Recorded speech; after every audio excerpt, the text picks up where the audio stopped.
Les espèces ont plusieurs choix, si je peux parler ainsi. Elles peuvent s'adapter, rester sur place et évoluer, s'adapter à un changement de température, s'adapter à moins d'eau, par exemple, ou l'inverse. Et puis, elles peuvent se déplacer.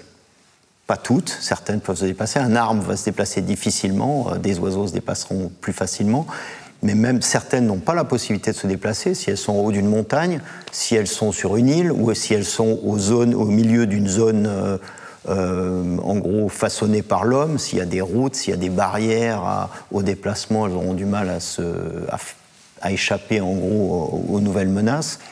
Puis il y a des espèces qui, elles, vont profiter des changements climatiques, beaucoup d'espèces envahissantes. Le renard roux, par exemple, colonise, se déplace vers le nord, va aller concurrencer le renard polaire. Mais ce qui est important, c'est de préserver, si on veut se préserver ou limiter la perte ou le taux d'extinction d'espèces à cause des changements climatiques, il est important de réduire les autres menaces, perte d'habitat, la surexploitation. Puis il est important aussi de prendre en compte le fait qu'on essaye de préserver les espèces, non seulement pour elles-mêmes, mais c'est aussi parce que des gens en dépendent pour leur alimentation quotidienne.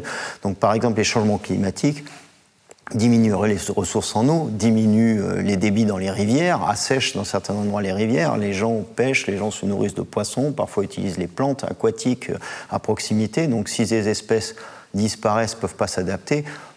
Donc c'est dramatique pour la biodiversité, mais ce sera aussi dramatique pour les humains qui dépendent de ces ressources-là.